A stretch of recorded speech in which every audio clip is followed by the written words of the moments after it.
Hello friends, स्वागत आप सभी का एक बार फिर से DLS न्यूज चैनल पर। तो आज तारीख हो गई 2 जनवरी 2022, दिन संडे रविवार, और बात करते हैं आज के मुख्य समाचारों टुडे ब्रेकिंग न्यूज के अपडेट वीडियो में। नजर डालते हैं देश भर की तमाम बड़ी खबरों पर। देखिए, आज 2 जनवरी को भारत के प्रधानमंत्री नरेंद्र मोदी उत्तर प्रदेश मेरठ का दौरा करेंगे और वहाँ पर मेजर ध्यानचंद खेल विश्वविद्यालय का शिलान्यास भी करेंगे। वही देखिए, कल ही न्यू ईयर के मौके पर पीएम मोदी से मिले शत्रुघ्न प्रकाश। 30 मिनट तक हुई मुलाकात, नई दिल्ली में काशी के विकास पर हुई चर्चा। और भारत के इंडियन आर्मी के जवानों ने देशवासियों को नए साल का जश्न और बधाई कुछ यूं तरीके में दी। बर्फीली पहाड़ियों से जवानों ने दिया नया साल का संदेश, भारत माता की जय जयकार के नारे लगाते हुए। और देश के अलग अलग जगहों की तस्वीरें भी आप देख सकते हैं नए साल में। ये छत्तीसगढ़ का तेलीबांधा से एयरपोर्ट रोड पर सैकड़ों गाड़ियां फंस गई। 2 घंटे बाद ट्रैफिक खुल पाया। इतनी गाड़ियां और व्हीकल्स, न्यू ईयर की नाइट के मौके पर लोग बाग बाहर निकले और कई जगहों पर अलग अलग पार्टियां वगैरह भी हुई। हालांकि देश में कई जगहों पर सख्त पाबंदियां भी थी, धारा 144 भी थी, लेकिन इस सब के बीच भी माहौल जश्न भरा रहा। दुनिया में भी नए साल का जश्न मनाया गया। अमेरिका और फ्रांस में भी लोग बाग घरों से बाहर निकले, इतने कोरोना माहौल के बावजूद भी। वहीं देखिए, नए साल पर दुनिया के सबसे अमीर शख्स एलोन मस्क ने युवाओं और छात्रों को एक खास संदेश दिया। एलोन मस्क ने कहा कि किताबें पढ़ने पर जोर दें और जनरल नॉलेज को मजबूत करें। करंट अफेयर्स, न्यूज, समाचार से अपडेट रहें ताकि आपको पता लग सके कि आपके चारों तरफ दुनिया में आखिर क्या कुछ हो रहा है। उन्होंने युवाओं से कहा कि नेता बनने से परहेज करें और लोगों की मदद करें। अगर आप जिंदगी में कुछ बड़ा करना चाहते हैं तो उपयोगी होने का प्रयास करें। तो ये कुछ सिलसिला और माहौल रहा न्यू ईयर का। वहीं देखिए, बड़ी खबर, तीसरी लहर का खतरा बढ़ रहा है। महाराष्ट्र में 9,170, दिल्ली में 2,716 और पश्चिम बंगाल में 4,512 नए कोरोना मामले देखे गए पिछले 24 घंटों में। भारत में कोरोना के ताजा मामलों ने रिकॉर्ड तोड़ दिया। एक दिन में ही 44.6% बढ़ोतरी देखी गई, यानी कि फिर से डराने लगा कोरोना। देखिए, आप 24 घंटों में कुल देश में 22,775 नए केस आए और ओमिक्रॉन का आंकड़ा भी 1,500 के लगभग पहुंच चुका है। 24 घंटों में 406 लोगों की मौत हुई। वहीं कोरोना वायरस के इस कहर को देखते हुए स्वास्थ्य मंत्रालय ने सभी राज्यों को पत्र भी लिखा और एक जरूरी निर्देश दिया। स्वास्थ्य मंत्रालय ने कहा कि ओमिक्रॉन की वजह से देश में कोरोना की तीसरी लहर की स्थितियां शुरू हो रही हैं और राज्यों को एडवाइजरी जारी कर तत्काल अस्थायी अस्पताल स्थापित करने का निर्देश दिया। केंद्र सरकार के स्वास्थ्य मंत्रालय ने सभी राज्यों को निर्देश दिया कि टेम्परेरी हॉस्पिटल बनाए जाए और निगरानी बढ़ाई जाए। वहीं कोविड-19 की जांच के लिए 24 घंटे चलने वाले बूथ भी स्थापित करें, ये भी केंद्र ने राज्यों से कहा। वहीं देखिए, टीकाकरण अभियान की सफलता बनेगा ओमिक्रॉन के खिलाफ रक्षा कवच। नए वेरिएंट से निपटने में भारत बेहतर स्थिति में चल रहा है फिलहाल तक तो। और महाराष्ट्र राज्य में अभी भारत में कोरोना के हालात सबसे ज्यादा गंभीर चल रहे हैं। यहाँ पर तो सरकार का कहना है कि तीसरी लहर की शुरुआत भी हो चुकी है और सरकार ने चेतावनी जारी करते हुए कहा कि 80 लाख मामले और 80,000 मौतों की आशंका है। तीसरी लहर के चलते इस नए साल 2022 के कुछ ही महीनों में महाराष्ट्र में कोरोना का कहर बढ़ा तो पाबंदियां भी बढ़ेगी। 10 मंत्री और 20 से ज्यादा विधायक भी अभी महाराष्ट्र में कोविड पॉजिटिव चल रहे हैं और इस पर अजीत पवार बोले कि मामले बढ़े तो रोकथाम को उठाएंगे सख्त कदम। वहीं देखिए, बॉलीवुड में भी फिर से बड़ा कोरोना का कहर है। जर्सी एक्ट्रेस मृणाल ठाकुर भी कोविड पॉजिटिव हुई और उन्होंने लिखा कि जो भी मेरे संपर्क में आए हैं प्लीज टेस्ट करवा लें। वहीं देखिए, महाराष्ट्र में कोरोना खतरे के बीच फिर से सरकार लॉकडाउन लगाने की भी तैयारी कर रही है। सरकार के मंत्री ने इस तरह का निर्देश दिया। और पश्चिम बंगाल में भी 3 जनवरी से आंशिक लॉकडाउन की घोषणा हो चुकी है। कोलकाता में 3 दिन में 3 गुना कोरोना केस बढ़े और यहाँ पर भी सख्त पाबंदियों की तैयारी हो रही है। वहीं देखिए, राजधानी दिल्ली में बच्चों के वैक्सीनेशन के लिए 1000 सेंटर बना दिए गए हैं। घर बैठे ही स्लॉट बुक करने की सुविधा सरकार कोविन ऐप और पोर्टल के जरिए दे रही है, क्योंकि 15 से 18 साल तक की उम्र वाले बच्चों का वैक्सीनेशन जैसा कि आपको पता होगा 3 जनवरी से ही शुरू होने जा रहा और बुकिंग ऑलरेडी नए साल की पहली तारीख 1 जनवरी से शुरू हो चुकी है। साल के पहले ही दिन देश में 3 लाख से भी ज्यादा बच्चों ने कोविन रजिस्ट्रेशन करवा लिया है वैक्सीन के लिए। आपने भी अपने बच्चों का रजिस्ट्रेशन कर दिया है या नहीं किया है तो जरूर करवा लें, बिकॉज 3 तारीख से तो टीकाकरण भी शुरू हो रहा है ना। और वैक्सीनेशन रजिस्ट्रेशन की प्रोसेस क्या है, आप कोविन ऐप या कोविन पोर्टल के जरिए कर सकते हैं। सिंपली आप अपने बच्चे का आधार कार्ड, 10वीं की मार्कशीट या स्टूडेंट ID कार्ड स्कूल का है, इनमें से किसी का भी इस्तेमाल करते हुए ऑन साइट स्लॉट बुकिंग कर सकते हैं। ओके, वहीं देखिए, बजाज हाउसिंग फाइनेंस ने होम लोन की ब्याज दरों को घटाकर 6.65% कर दिया और ये नई रेटें 26 जनवरी 2022 तक रहेगी। अच्छा, बढ़ते कोरोना माहौल के बीच RRR की रिलीज डेट को भी टाल दिया गया है। कोरोना की वजह से दर्शकों को अभी इंतजार करना पड़ेगा। ये मूवी 7 जनवरी को रिलीज होने वाली थी, लेकिन कोरोना की वजह से राजामौली की फिल्म की रिलीज डेट टल चुकी है और अब ये नई तारीख कब रिलीज होगी इसकी तारीख की घोषणा नहीं हुई है अभी तक। हालांकि आपके एंटरटेनमेंट के लिए 14 जनवरी को राधेश्याम मूवी आ रही है प्रभास की, आप चाहे तो उसे देख सकते हैं। वही देखिए दोस्तों, उत्तर प्रदेश में चुनाव से पहले अखिलेश का बड़ा ऐलान, सरकार बनाने पर मुफ्त मिलेगी 300 यूनिट बिजली। तो ये चुनावी सिलसिले और वादे चल रहे हैं। अच्छा, वहीं देखिए, सरकार का पिछले महीने GST कलेक्शन क्या रहा। दिसंबर में GST से सरकार के खजाने में 1.29 लाख करोड़ रुपए आए, जो कि नवंबर से 1749 करोड़ कम रहे। अच्छा, खबर मीडिया रिपोर्ट ऐसी भी आ रही दोस्तों कि बजट 2022 में सोना और चांदी पर इंपोर्ट ड्यूटी को कम कर सकती रही है सरकार और जीएसटी को बढ़ाने की तैयारी कर रही है। वह देखिए कल ही नए साल के मौके पर एक दुख भरी घटना हमारे देश में देखने को मिली। माता वैष्णो देवी मंदिर में भगदड़ मचने से 12 लोगों की जान चली गई और 20 से ज्यादा लोग घायल हो गए। प्रधानमंत्री नरेंद्र मोदी ने भी इस घटना पर शोक जताया और मुआवजे का ऐलान किया। मारे गए लोगों के परिजनों को 10 लाख रुपए की अनुग्रह राशि और घायलों के लिए 2-2 लाख रुपए की राशि देने की घोषणा की है। ये कुछ तस्वीरें और फुटेज में आप देख सकते हैं। दरअसल मंदिर में भगदड़ मच गई अचानक से और इसके कारण 12 लोगों की जान चली गई। 3 लोग अभी भी गंभीर रूप में हैं। घायलों में मृतकों में उत्तर प्रदेश, पंजाब और हरियाणा के ज्यादातर श्रद्धालु हैं। और कहीं न कहीं दोस्तों प्रशासन की इसमें लापरवाही नजर आ रही है। कुछ चश्मदीद गवाहों का यह कहना है कि भीड़ पर काबू पाने के लिए पुलिस ने लाठीचार्ज किया और पैसे लेकर जल्दी दर्शन करवाने वालों के चलते हालात बिगड़े। वहीं इस हादसे पर उत्तर प्रदेश की योगी सरकार ने भी 2-2 लाख रुपए का मुआवजे का ऐलान किया है। इसके अलावा भी कल नए साल पर कुछ और घटनाएं देखी गई। देखिए आप, हरियाणा भिवानी में माइनिंग साइट पर बड़ा हादसा हुआ। लैंडस्लाइड के बाद मलबे में 12 गाड़ियां दब गई और 4 लोगों की जान चली गई। वहीं तमिलनाडु में आग लग गई थी। तो कुल इन घटनाओं में 22 से ज्यादा लोगों की जान गई। ये 3 बड़े हादसे हमारे देश में न्यू ईयर के मौके पर हुए। बड़ी ही दुख की बात है। वहीं देखिए टेक्नोलॉजी पर बड़ी खबर आ रही है। सरकार के नए आईटी कानून का असर देखिए। फेसबुक ने भारत में एक महीने में 1.62 करोड़ से ज्यादा कंटेंट हटाए। गूगल ने भी कार्रवाई की है। वहीं 2021 में टेक्नोलॉजी कंपनियों के बिजनेसमैन का दबदबा रहा। एलोन मस्क की सबसे ज्यादा नेटवर्थ 9 लाख करोड़ रुपए बढ़ी। वहीं देखिए नए साल में गोल्ड ज्वेलरी खरीदने का बेहतरीन मौका हो सकता है, क्योंकि सोने की कीमत में 6 साल की सबसे बड़ी गिरावट अभी साल के शुरुआत में चल रही है। और मार्केट एक्सपर्ट्स का यह मानना है कि नए साल में सोना अच्छी कीमतों को छुएगा। तो ऐसे में इन्वेस्टमेंट वगैरह के लिए गोल्ड इज बेस्ट ऑप्शन हो सकता है आपके लिए। अच्छा, ऑटोमोबाइल इंडस्ट्री से खबर देखिए। दिसंबर में ऑटो सेल्स में बड़ी गिरावट देखी गई। मारुति की कार सेल्स में 4% की गिरावट आई। टाटा मोटर्स ने कुल 35,299 पैसेंजर व्हीकल्स बेचे। वहीं रॉयल इनफील्ड की बिक्री 7% बढ़ी।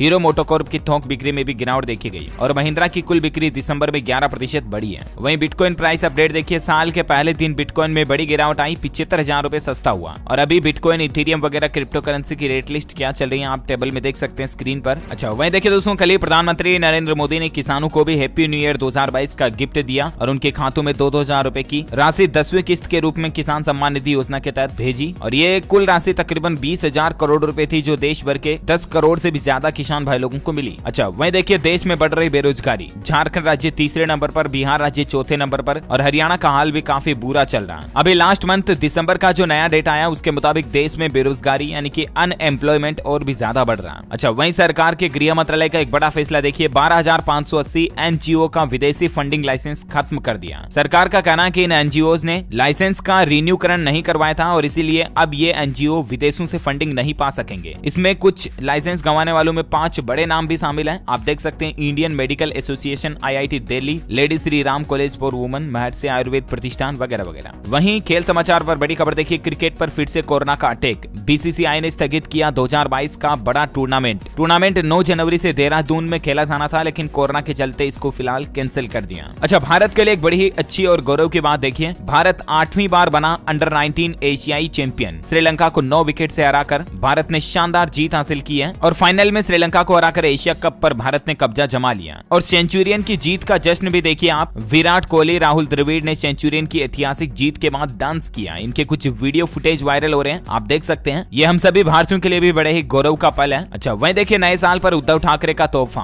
मुंबई में इन आवासीय संपत्तियों पर अब नहीं लगेगा प्रॉपर्टी टैक्स। जी हाँ, मुंबई में मुख्यमंत्री उद्धव ठाकरे सरकार की तरफ से बड़ा ऐलान किया गया कि 500 वर्ग फुट तक की आवासीय संपत्तियों पर कोई भी तरह का प्रॉपर्टी टैक्स नहीं लिया जाएगा। और सरकार के इस फैसले से खास करके उन लोगों को फायदा होगा जो गरीब है, छोटी साइज के घर खरीदना चाहते हैं, फ्लैट वगैरह, तो उनके लिए अब इनकी कीमतें कम रहेगी। सरकार के फैसले के मुताबिक 500 वर्ग फुट से कम के 16 लाख से ज्यादा घर मालिकों को इसका फायदा होगा और किसी भी तरह का प्रॉपर्टी टैक्स इनसे नहीं लिया जाएगा, है ना। वह देखिए राजधानी दिल्ली में सरकार ने बड़ा एक्शन लिया है। 10 साल पुराने वाहन अब सड़कों पर नहीं दिखाई देंगे, क्योंकि सरकार ने उनके रजिस्ट्रेशन ही रद्द कर दिए हैं। आपको पता होगा पिछले महीने ही सरकार ने आदेश जारी किया था और अब फाइनली एक्शन लेते हुए उनके रजिस्ट्रेशन रद्द कर दिए हैं। शुरुआती एक्शन में दिल्ली में 10 साल से ज्यादा पुराने तकरीबन 1 लाख डीजल वाहनों का रजिस्ट्रेशन रद्द किया है सरकार ने। और 15 साल से पुराने पेट्रोल वाहन भी अगर सड़कों पर दौड़ रहे हैं तो उन्हें भी सरकार जब्त करके स्क्रैपिंग के लिए भेजेगी। ये दिल्ली गवर्नमेंट का कहना है। प्रदूषण को देखते हुए ये फैसला लिया गया है। अच्छा, वहीं देखिए उत्तर प्रदेश के मुख्यमंत्री योगी आदित्यनाथ ने बिजली उपभोक्ताओं को बड़ी राहत दी है। अब 31 जनवरी तक एक मुफ्त समाधान योजना का लाभ उठा पाएंगे। पहले इस योजना की अंतिम तारीख दिसंबर महीने तक की थी, उसको 1 महीना और बढ़ा दिया और जनवरी पूरा आप यूपी में एक मुफ्त समाधान योजना का लाभ ले पाएंगे। यह योजना अब 31 जनवरी 2022 तक लागू रहेगी। इस योजना में छोटे उपभोक्ता और किसानों का विशेष ध्यान रखा जा रहा है। उन्हें सरचार्ज में 100% छूट दी जा रही है। यानी कि आपका पिछला जितना भी बिजली बिल बकाया है उसको आप एकमुश्त अगर 31 जनवरी तक भर दोगे तो आपके बिजली बिल पर जितनी भी लेट फीस पेनल्टीज वगैरह है ना वो सरकार माफ कर देगी। समझ रहे हो ना, एकमुश्त समाधान योजना है यही। 100% सरचार्ज में आपको छूट मिलेगी। आपको नेट केवल बिल ही जमा कराना है और 31 जनवरी तक आपको ये बेनिफिट मिलेगा। चाहे आपका पिछला 6 महीने का, 8 महीने का, 10 महीने का भी बिजली बिल बाकी है ना, तब भी आपसे कोई एक्स्ट्रा चार्ज नहीं लिया जाएगा। तो ये न्यू ईयर के मौके पर यूपी सरकार की बहुत ही अच्छी पहल है वाकई में। अच्छा, वहीं देखिए दोस्तों, दुनिया की सबसे छोटी 2.5 फुट की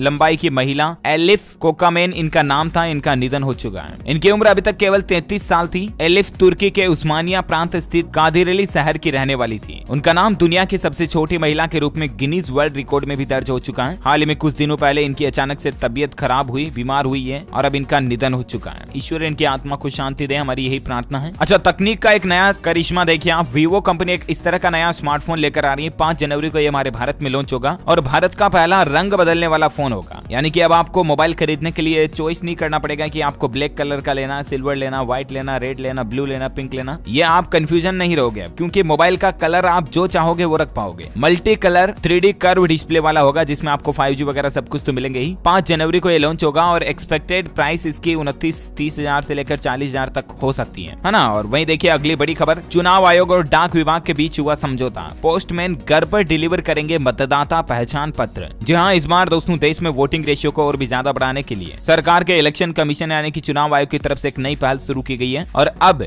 मतदाता पहचान पत्र बनाकर आपके घर पर पोस्टमैन डिलीवर करने के लिए आएगा। समझ रहे हो ना, ये सुविधा मिलेगी आपको इस बार विधानसभा चुनाव से पहले। अच्छा, वहीं देखिए 54 साल की उम्र में झारखंड के शिक्षा मंत्री जगन्नाथ महतो देंगे 12वीं की परीक्षा। उन्होंने कहा कि किसी आलोचना से मैं नहीं घबराता, यानी कि अब 12वीं का एग्जाम देंगे। लिटरली ये शिक्षा मंत्री हैं झारखंड राज्य के। इनका कहना है कि पढ़ाई की कोई उम्र नहीं होती है। वाकई में इनके हौसले को, जज्बे को सैल्यूट। अच्छा, अगली बड़ी खबर देखिए दोस्तों, भारत पाकिस्तान ने परमाणु प्रतिष्ठानों की सूची का किया आदान प्रदान। वर्ष 1988 में करार हुआ था भारत और पाकिस्तान के बीच और तकरीबन 3 दशक से अधिक इस परंपरा को जारी रखते हुए कल शनिवार को नई दिल्ली व इस्लामाबाद में राजनयिक माध्यम से एक साथ अपने परमाणु प्रतिष्ठानों की सूची का आदान प्रदान भारत और पाकिस्तान ने किया। अच्छा, वहीं देखिए बड़ी ही दुख की बात है, महिलाओं के हालात अभी भी हमारे देश में कितने गंभीर चल रहे। देखिए साल 2021 में महिलाओं के खिलाफ अपराधों की करीब 31,000 शिकायतें आई। राष्ट्रीय महिला आयोग की तरफ से ये डेटा आ रहा और इसमें भी हैरान करने वाली बात तो ये कि आधी से ज्यादा शिकायतें यूपी से रही। यानी कि उत्तर प्रदेश में अभी भी महिलाएं बहुत ज्यादा असुरक्षित हैं। टॉप 5 स्टेट में यूपी अव्वल है। NCWB की रिपोर्ट में 31,000 शिकायतों में 50% उत्तर प्रदेश की पाई गई। यानी यूपी सरकार को अभी और भी ज्यादा सख्त एक्शन लेने की जरूरत है। राइट। अच्छा दोस्तों, खबरों का सिलसिला जारी रहेगा। अभी कुछ और इंपोर्टेंट न्यूज अपडेट और हाइलाइट्स आपको बताना बाकी है, लेकिन फिलहाल वक्त हो चुका आज के ताजा मौसम समाचार जानने का। देखिए उत्तर प्रदेश, दिल्ली, हरियाणा और पंजाब समेत 11 राज्यों में 4 जनवरी से भारी बारिश हो सकती है। पारा गिरने के भी आसार है, यानी कि ठंड और भी ज्यादा बढ़ेगी। मौसम विभाग ने ये अलर्ट जारी किया है। राजधानी दिल्ली में देखिए ठंड से हालात ठिठुर रहे हैं। शीतलहर के बीच 3.8 डिग्री सेल्सियस तक पारा और भी ज्यादा गिरा और दिल्ली समेत 7 राज्यों में अगले 2 दिन भयंकर शीतलहर भी चलेगी। घना कोहरा छाया रहेगा। मौसम विभाग ने ये अलर्ट जारी किया। 7 राज्य कौन कौन से हैं? पंजाब, हरियाणा, चंडीगढ़, दिल्ली, पश्चिम उत्तर प्रदेश और राजस्थान के अलग अलग इलाकों में अगले 2 दिन शीतलहर की स्थितियां ज्यादा बढ़ेगी। और मौसम विभाग का तो ये भी कहना है कि पश्चिमी विक्षोभ सक्रिय हो रहा और इसके कारण 4 से 7 जनवरी के बीच पहाड़ों पर बर्फबारी ज्यादा बढ़ेगी। मैदानों में भी बारिश का अलर्ट जारी किया और 4 जनवरी से मौसम का यू टर्न देखने को मिलेगा। राजस्थान में कड़ाके की ठंड, शीतलहर पड़ेगी। शेखावटी के जिलों में अलर्ट जारी किया और 6 तारीख से राजस्थान में बारिश होने की भी संभावना है। मध्य प्रदेश में भी देखिए साल का पहला संडे रहेगा चिल्ड। ग्वालियर में पारा 6 डिग्री सेल्सियस तक गिर चुका है और एमपी के 4 प्रमुख शहरों में टेम्परेचर सेल्सियस क्या चल रहा है आप स्क्रीन पर देख सकते हैं। और इन सब के बीच संपूर्ण भारत का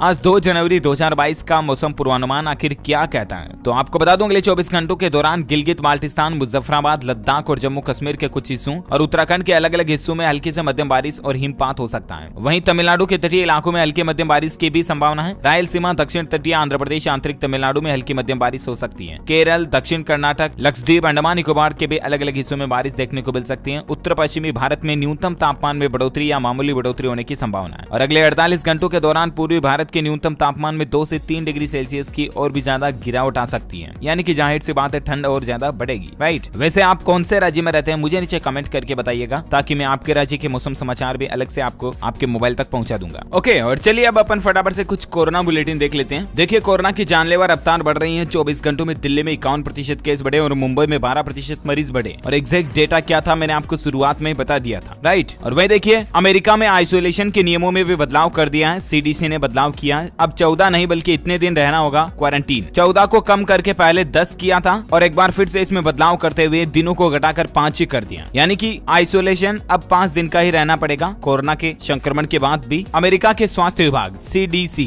यानी कि centre for disease control and prevention, America के जो हेल्थ डिपार्टमेंट की तरफ से यह फैसला लिया गया है। वह देखिए गुरुग्राम समेत हरियाणा के 5 जिलों में पाबंदियों की घोषणा हो चुकी है। सिनेमा, मॉल, हॉल, मल्टीप्लेक्स वगैरह सब कुछ बंद रहेंगे, या यूं कह सकते हैं दोस्तों कि हरियाणा में एक तरह का मिनी लॉकडाउन लग चुका है। 2 जनवरी से 12 जनवरी तक के लिए सरकार ने नई गाइडलाइंस जारी कर दी है और सेमी लॉकडाउन का अनाउंसमेंट हो चुका है। स्कूल कॉलेज बंद रहेंगे, शादी में सिर्फ 50 लोग शामिल हो पाएंगे। गुरुग्राम, फरीदाबाद समेत 5 जिलों में शाम 5 बजते ही मार्केट बंद हो जाएगा। कोरोना के हॉटस्पॉट बनते 5 जिलों में 10 दिन के लिए इस तरह का आदेश जारी हो चुका है। खिलाड़ियों के अलावा बाकी कोई भी स्विमिंग पूल में नहीं जा सकेगा। बार, रेस्टोरेंट में सीटिंग कैपेसिटी में 50% लोग ही बिठा सकेंगे। वहीं देखिए कर्नाटक राज्य में भी न्यू ईयर पर मुख्यमंत्री ने अधिकारियों को निर्देश दिए। 2022 होगा चुनौतीपूर्ण साल, कोरोना की संभावित तीसरी लहर के लिए रहे तैयार। अच्छा, भारत ने नए साल पर देखिए अफगानिस्तान में भेजी 5 लाख कोरोना वैक्सीन। अफगान राजदूत ने भारत का आभार जताया। वह देखिए ओमिक्रॉन को लेकर बिहार के मुख्यमंत्री नीतीश सरकार ने भी सख्त निर्देश जारी कर दिए हैं। कहा कि कोरोना की तीसरी लहर को लेकर अस्पतालों को अलर्ट मोड रहने पर दिया आदेश। वह देखिए उत्तर प्रदेश में अपने परिवारों से अब नहीं मिल सकेंगे जेलों में बंद कैदी। ओमिक्रॉन के खतरे के बीच योगी सरकार ने जारी कर दिया इस तरह का भी आदेश। तो ये कुछ कोरोना का माहौल चल रहा देश में। वहीं फटाफट से कुछ एजुकेशनल खबरें देख लेते हैं। देखिए आप प्राथमिक स्कूल के बच्चों को अब संस्कृत भी पढ़ाई जाएगी। नई शिक्षा नीति के तहत इस तरह का नया एजुकेशन सिस्टम लागू हो रहा है और अब ऐसे में मतलब बच्चों को प्राथमिक लेवल पर गिनती, वस्तुओं के नाम आदि कुछ संस्कृत में सिखाए जाएंगे ताकि वे संस्कृत भाषा को अच्छे से समझ सकें और आसानी से उनमें संस्कृत का ज्ञान विकसित हो सके। और इसके लिए प्राथमिक व उच्च प्राथमिक विद्यालयों के शिक्षकों को जनवरी के अंत में 3 दिन का एक प्रोग्राम रखा जाएगा जिसमें ट्रेन किया जाएगा, है ना। वह देखिए नीट पीजी काउंसलिंग को लेकर अच्छा अपडेट आ रहा है। 6 जनवरी से पहले शुरू होगी नीट पीजी काउंसलिंग की प्रक्रिया। लाखों छात्रों को मिली राहत। हिमाचल प्रदेश के शीतकालीन स्कूलों में वार्षिक परीक्षा का परिणाम भी घोषित हो चुका है। अब घर पर दोहराई करवाएं अभिभावक। अच्छा, वहीं देखिए राजस्थान में 3 साल बाद खत्म होगा राजनीतिक नियुक्तियों का सूखा। गहलोत सरकार ने किया 4थे साल में प्रवेश। और राजस्थान में भी रीट में 20,000 शिक्षकों की भर्ती की घोषणा ऑलरेडी राजस्थान के मुख्यमंत्री अशोक गहलोत कर ही चुके हैं। कुल 32,000 टीचर्स की भर्ती पर विज्ञापन भी जारी हो चुका है। 10 जनवरी से 9 फरवरी तक कर सकेंगे ऑनलाइन आवेदन। 31,000 सामान्य शिक्षकों के साथ साथ 1,000 विशेष शिक्षकों की भर्ती होगी। राजस्थान सरकार ने आखिरकार बहुत ज्यादा वैकेंसी एक साथ निकाल ही दी है। बेरोजगार भाई लोगों ने विरोध वगैरह किया था तो उसके बाद सरकार को यह फैसला लेना पड़ा, राइट। अच्छा, वहीं देखिए दोस्तों बरेली की महिमा की संघर्ष गाथा ने पिघलाया पीएम मोदी का दिल और बदल गया नीट का नियम। दरअसल ये महिमा जो है ये दिव्यांग है और ये नीट का एग्जाम देना चाहती थी लेकिन हाथ से लिख नहीं सकती थी। तो इसने प्रधानमंत्री जी से अपील की कि नीट के एग्जाम में राइटर देने की अनुमति मांगी। तो पीएम मोदी ने इस महिमा लड़की को तो एग्जाम में राइटर की अनुमति दे दी, साथ ही नीट में एक नियम भी बना दिया कि अब जो दिव्यांग छात्र, दिव्यांग कैंडिडेट्स होंगे ना, वो नीट में राइटर का इस्तेमाल कर पाएंगे। राइटर बोले तो दोस्तों एक अलग से व्यक्ति होता है जो हमारे बताए अनुसार पेपर में लिख देता है। एज ए पर्सनल असिस्टेंट की तरह राइटर ले सकेंगे नीट के एग्जाम में, है ना। वह देखिए मध्य प्रदेश से लेकर महाराष्ट्र बोर्ड ने भी 10वीं और 12वीं की एग्जाम डेट शीट जारी कर दी है। अलग अलग राज्यों के बोर्ड एग्जाम की डेट्स आप स्क्रीन पर देख सकते हैं और ज्यादा जानकारी आप ऑफिशियल पोर्टल पर चेक कर लीजिएगा। तो ये तो रही कुछ एजुकेशनल खबरें और अब अपन फटाफट से देश से जुड़ी कुछ और हेडलाइंस न्यूज देख लेते हैं, है ना। देखिए केरल हाईकोर्ट बनी देश की पहली पेपरलेस अदालत, मतलब पहली देश की कागज रहित अदालत बन चुकी है केरल हाईकोर्ट, जहां सब कुछ काम अब पेपर के बिना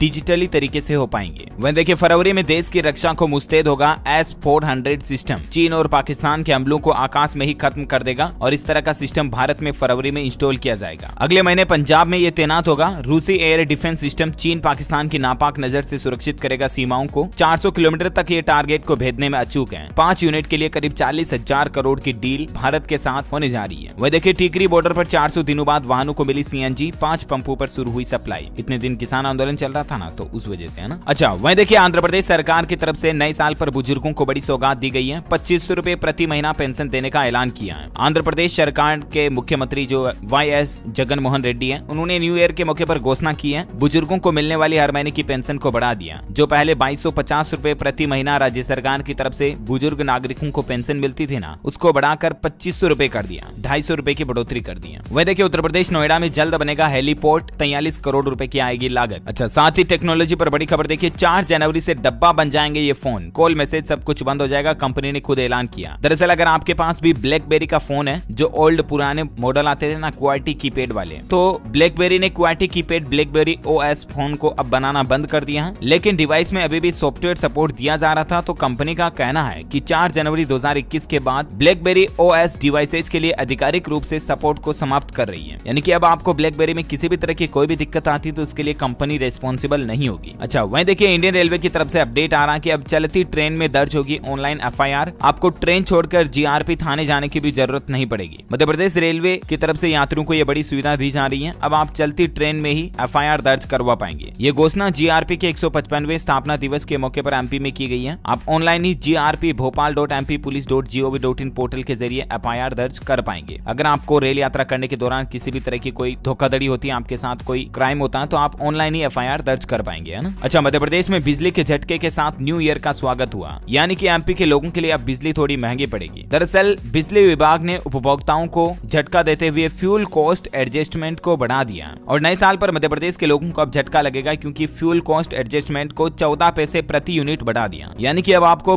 अपने बिजली बिल में इसी महीने जनवरी से ही 14 पैसे प्रति यूनिट ज्यादा रेट चुकानी पड़ेगी, है ना। और वहीं देखिए खुशखबरी है, राजस्थान में 100 से ज्यादा ट्रेनों में शुरू हुई जनरल टिकट और मंथली सीजन टिकट की सुविधा। यानी कि अब आप राजस्थान में फिर से एक महीने का रेलवे में पास बनवा पाओगे। अगर रोजाना आपका रेल यात्रा का रूट रहता है तो एक महीने का आप एडवांस में पास बनवा पाओगे, है ना। अच्छा, वहीं देखिए दोस्तों नासा की तरफ से एक बड़ा अलर्ट आ रहा है। जनवरी में धरती के पास से गुजरेंगे 4 एस्टेरॉइड। नासा ने एक को बताया संभावित खतरा। वहीं राहत भरा रहा नया साल। इंडियन ऑयल ने दिया तोहफा, कॉमर्शियल LPG सिलेंडर के दाम पर 100 रुपए घटाए। इंडियन ऑयल की तरफ से जो 19 किलो वाला कॉमर्शियल LPG गैस सिलेंडर आता है उसकी कीमतों में 102 रुपए के लगभग कटौती कर दी है, ठीक है ना। हालांकि घरेलू रसोई गैस सिलेंडर के रेटों में कोई भी बदलाव नहीं हुआ, लेकिन कॉमर्शियल गैस सिलेंडर के रेटें घटने से रेस्टोरेंट में खाना पकाना वगैरह थोड़ा सस्ता होगा। वहीं देखिए 3 जनवरी को देहरादून हुकार भरेंगे अरविंद केजरीवाल। आम आदमी पार्टी के उम्मीदवारों का ऐलान करेंगे। अच्छा, भारत के 15वें राष्ट्रपति कौन होंगे? इस साल जुलाई में हमारे भारत के तत्कालीन राष्ट्रपति रामनाथ कोविंद जी का कार्यकाल समाप्त हो रहा है और ऐसे में अब इस सवाल पर भी चर्चा होना शुरू हो चुकी है कि आखिर भारत के अगले नए 15वें राष्ट्रपति कौन होंगे। तो इस साल जुलाई के बाद ही ये डिसाइड किया जाएगा, क्योंकि राष्ट्रपति के लिए चुनाव सीधे तौर पर न होकर इलेक्टोरल कॉलेज के जरिए होते हैं। तो लेट से आगे क्या अपडेट आता है। और वहीं देखिए हाई कोर्ट ने एक अहम टिप्पणी दी कि माँ की ममता का कोई भी विकल्प नहीं है और एक पिता को 3 साल का बच्चा माँ को सौंपने का आदेश दिया। यानी कि अगर पति पत्नी के बीच झगड़ा हो जाता है और उनके अगर कोई बच्चे बच्ची हैं तो भी कोर्ट और कानून प्रायोरिटी ये देगा कि पहले अगर माँ उन बच्चों को रखना चाह रही तो माँ को अधिकार होगा, है ना। वहीं देखिए पश्चिम बंगाल के मंत्री अरूप विश्वास भी कोरोना से संक्रमित हो गए। कोलकाता में 11 जगहों पर बनाए जाएंगे माइक्रो कंटेनमेंट जोन। अच्छा, एक अच्छी खबर आ रही है। हिमाचल के सरकारी स्कूलों में प्राथमिक शिक्षा पूरी करते ही अब स्टूडेंट्स को छात्रवृत्ति मिल पाएगी। नए साल में सरकारी स्कूलों को लेकर छात्रवृत्ति की नई योजना तैयार की जा रही है ताकि बच्चे का शिक्षा का 3 साल का खर्चा पूरी तरह से छात्रवृत्ति से निकल सके, है ना। सरकार इस तरह की भी योजना बना रही है। वह देखिए कल ही अफगानिस्तान में भूकंप के झटके आए और उसके चलते भारत में भी कश्मीर में झटके महसूस किए गए। रिएक्टर स्केल पर 5.1 तीव्रता रही। गनीमत रही कि जानमाल का नुकसान नहीं हुआ। अच्छा, बिहार के 3.5 लाख से भी ज्यादा शिक्षकों और पुस्तकालय अध्यक्षों का 15% भत्ते में बढ़ोतरी कर दी है और अब 15% बढ़ा हुआ वेतन मिलेगा। बिहार सरकार की तरफ से नए साल पर टीचर्स वगैरह को यह बड़ा तोहफा दिया गया। वह देखिए HDFC लाइफ के एक्साइड लाइफ इंश्योरेंस में 100% हिस्सेदारी खरीदने को मंजूरी मिल चुकी है और इसमें अब आपको कुछ नई प्लान्स वगैरह देखने मिलेंगे। अच्छा, राम मंदिर से भी ज्यादा बजट वाला यदाद्री तैयार हो चुका है। बिना सीमेंट और ईंट के पहाड़ पर यह मंदिर बनाया गया है। 1000 साल तक इसका कुछ नहीं बिगड़ेगा। 125 किलो सोना तो सिर्फ गुबंद में लग रहा है इसमें। ये तेलंगाना में यदाद्री मंदिर है और यहाँ की ग्राउंड रिपोर्ट आ रही है। तेलंगाना के आंध्र प्रदेश के तिरुपति बालाजी जैसा श्री लक्ष्मी नरसिम्हा स्वामी का भव्य मंदिर यदाद्री बनकर तैयार हो चुका है। इसकी लागत तकरीबन राम मंदिर से भी ज्यादा आई है। अच्छा, वहीं देखिए दोस्तों अमेरिका के कोलोराडो में भीषण आग लगी हुई है। 1000 से भी ज्यादा मकान जलकर खाक हो गए हैं और सरकार ने वहां पर 30,000 लोगों को घर छोड़ने का भी आदेश दे दिया। इतनी ज्यादा आग इतने बड़े एरिया में फैल गई जिसको कंट्रोल करना भी नामुमकिन हो पा रहा। इसकी कुछ तस्वीरें भी आप देख सकते हैं। ओके, तो इसी कड़ी में आज दिन भर की तमाम बड़ी खबरें, मुख्य समाचार, टुडे ब्रेकिंग न्यूज का अपडेट वीडियो यहीं फिनिश होता है। और हाँ, आप मुझे कमेंट करके बताइए दोस्तों कि कहीं पर भी आग बुझाने के लिए कौन से गैस का इस्तेमाल किया जाता है। Which gas is used to extinguish fire? Let me know in the comment box. जो लोग इस सवाल का सही जवाब इस वीडियो के नीचे कमेंट में देंगे ना, वो रेंडमली सेलेक्ट होने पर आप हमारी DLS न्यूज टीम की तरफ से जीत सकते हैं एक शानदार सैमसंग कंपनी का मोबाइल फोन। आपको जीतने का मौका मिलेगा। इसी के साथ ही अगर आपको वीडियो अच्छा लगा तो इसे लाइक करना, शेयर भी करना अपने दोस्तों के साथ फेसबुक और व्हाट्सएप पर। और हाँ, आप हमारे चैनल DLS न्यूज को सब्सक्राइब करके बेल आइकॉन भी जरूर दबा देना ताकि आपको रोजाना के ताजा अपडेट्स और काम की खबरें तुरंत आपके मोबाइल पर मिलती रहेगी। Thank you, take care, good bye, जय हिंद, वंदे मातरम।